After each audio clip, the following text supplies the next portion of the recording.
असल में हकीकत इनकी क्या है और किस तरह की हुकूमतें जो हैं ये आके स्पेशली आईटी सेक्टर जो यूथ का सबसे ज़्यादा फेवरेट सेक्टर है उसको इमरान खान साहब की अपनी हुकूमत ने कितना लेट डाउन किया, ये सारी की सारी चीज़ें ये कैबिनेट के पिछले इजलास में सामने आई हैं। खान साहब ने आपको याद होगा जो उन्होंने आके आईटी की जो वजारत दी थी उनकी सीरियसनेस उस दिन आ गई थी। इन्होंने खालिद मकबूल सदीकी साहब को दी थी जो डॉक्टर साहब थे MQM वाले, इतना बड़ी अहम है। एक डॉक्टर साहब को आपने बना दिया कि जनाब आईटी के वजीर भी बने और आईटी की टास्क फोर्स के चेयरमैन भी लगा दिए। मैं नाम तो आपको बाद में बताता हूँ। हु इज़ हु दुनिया जहाँ के बड़े काबिल लोग हमें बताया कि जनाब ये आईटी की ये टास्क फोर्स में डाल दिए गए हैं और उनको कहा गया कि एक आप हमें यहाँ पे एक उसकी तजावीज़ उन्हें तजावीज़ देनी थी, एग्जीक्यूशन नहीं करनी, एग्जीक्यूशन तो ब्यूरोक्रेसी ने करनी, उनसे भी खैर नहीं होनी थी। उन्होंने जनाब 2 साल लगे, 2 साल बाद खान साहब को याद आया कि यार यहाँ पे एक हमने टास्क फोर्स बनाई थी, इनको कहा गया जरा तशरीफ लें और हमें ब्रीफिंग दें जनाब कि आप लोगों ने अब तक किया क्या है। नाम तो मैं आपको बाद में बताऊं, सुन के ज़रा ऊंची दुकान फीका पकवान, वो झूठे रूप के दर्शन कि कैसे कैसे बड़े नाम हैं और उनकी कारकर्दगी जिस तरह की एक्सपोज हुई है और जितनी खान साहब को वहाँ पे मेरा ख्याल मायूसी हुई है तमाम वजीरों को हुई है, उससे अंदाज़ा आप उस पर कर सकते हैं कि ये मुल्क सबसे अहम जो सेक्टर है आईटी उसको कितना कैजुअल अंदाज में लिया जाता है यहाँ पे। अब सैयद अमीनुल हक साहब आ गए, एक कुछ शोएब सदीकी साहब हैं, उनकी बड़ी बातें सुनते थे माशाल्लाह, बड़े काबिल बाबू हैं, बड़े ब्यूरोक्रेट हैं, वो भी उस मिनिस्ट्री में बैठे हुए। सैयद अमीनुल हक साहब भी बैठे हैं और मादरत के साथ ये हमें कहा जाता है बड़ी पढ़ी लिखी क्लास है।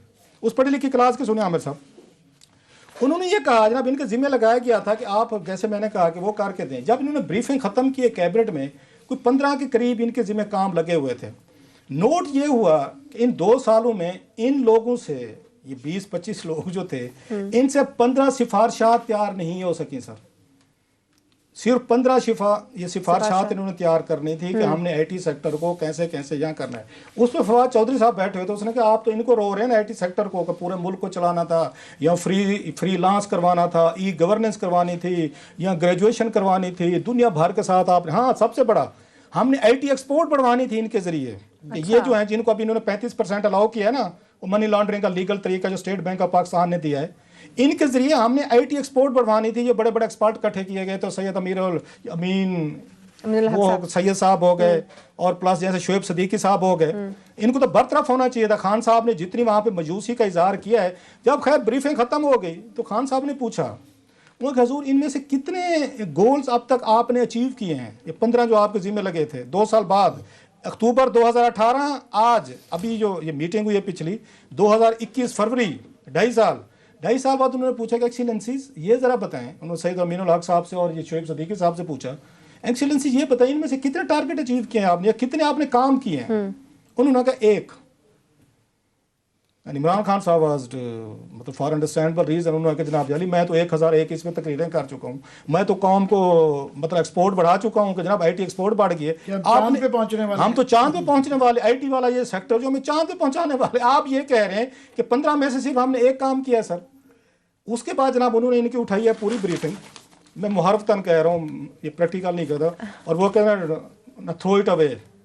इनकी प्रैक्टिकली तौर पर 2 सालों 2.5 सालों बाद ये परफॉर्मेंस देखें इस कमेटी की कि इस मुल्क की आपकी 60% के करीब यूथ है, सबसे ज़्यादा आप इसमें इन्वॉल्व हैं, इसमें आईटी सेक्टर की तरफ आपको तवज्जो की ज़रूरत है, नौजवानों को जॉब्स की ज़रूरत है, जॉब्स आपने क्रिएट करनी थी और 2.5 साल बाद आपको टास्क फोर्स बता रही है कि हम तो सिर्फ 1 काम कर सकते। तो खान साहब ने वर्चुअली ये मैंने कहा बड़े अरसे बाद हुआ है, इन्होंने उठा के इनकी जो ब्रीफिंग थी ना बहर फेंकी है और इनको कहा गया सैयद अमीनुल हक साहब के और इनके सेक्रेटरी, हालांकि इनको सेक्रेटरी को इनको डिसमिस करना चाहिए था, इनको अपने मिनिस्टर को डिसमिस करना चाहिए था कि आपके जिम्मे 2.5 साल से काम लगा हुआ है, तो आप लोग क्या कर रहे हैं सारे। और मुझे ये यकीन है, अभी मैं इसकी डिटेल्स इकट्ठी करूँगा फॉलो अप, इन्होंने इजलास ही नहीं किए होंगे सर, इस मिनिस्ट्री ने उन लोगों को बुलाया ही नहीं होगा जो लोग इन्होंने एक्सपर्ट इसमें डाले हुए थे। सो इनको कहा गया है और इनको कोई शर्म नहीं आती, कोई शर्मिंदगी नहीं होती इन लोगों को। इतने बड़े कैबिनेट के फोरम पे 60 वजीरों की मौजूदगी में आपकी बेइज्जती की गई है, आपको इंसल्ट किया गया है, आपकी कारकर्दगी 0 पर मतलब 0/10 आपने स्कोर किया और इस बात को छुपा लिया गया है।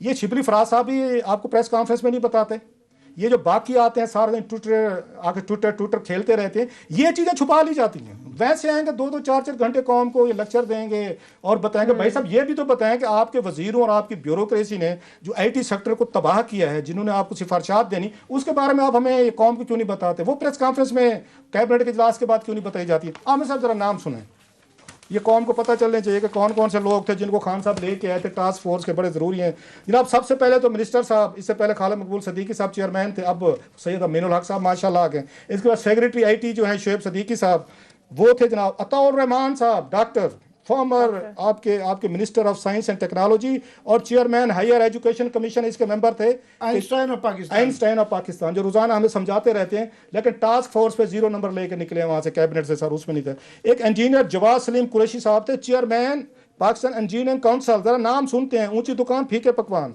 इसके बाद सैयद अली रजा शाह साहब, member 88 ministry of IT and telecom. वैसे इनके लिए थोड़ा इट्स मूवमेंट ऑफ शेम कि जो कुछ कैबिनेट में आप लोगों की परफॉर्मेंस है। आगे सुने, या मुदस्सर हुसैन मेंबर टेलीकॉम, ये भी वहाँ मिनिस्ट्री ऑफ IT पे बैठते हैं। इसके बाद वाइस एडमिरल सैयद आरफुल्लाह हुसैन, ये CEO, नाम ही बहुत बड़े हैं, CEO यहाँ पे मेरा Husaini concept and solution sir, ये उनके हैं सर। इसके बाद सैयद अहमद, ये चेयरमैन है सर, इनके मेरे ख्याल PSHA वगैरह का CEO DPL हैं सर, नाम भी माशाल्लाह बड़े हैं ना।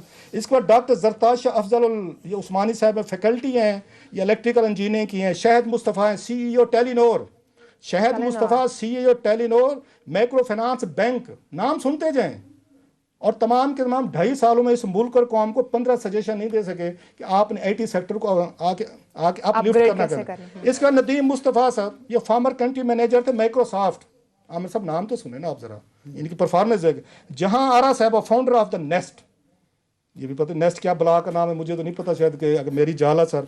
इसके बाद जनाब जुहैर, आप ये बड़ा नाम है जुहैर खलीक साहब, ये को फाउंडर थे, पार्टनर टीम थे सर, टीम अप नेशनल आपकी उसके centre and former CEO Mobilink के फार्मर CEO जो हैं जुहैर खालिक साहब, ये इसके मेंबर थे। फिर परवेज़ आपके इफ्तिखार CEO ICT थे सर। इसके बाद अब्दुल अजीज़ खान साहब थे, चेयरमैन आपके टेलीकॉम, कोई फार्मर CEO यू फोन के CEO फार्मर। इसके बाद डॉक्टर सरूज, कोई आपके हशमत लोधी साहब हैं सर।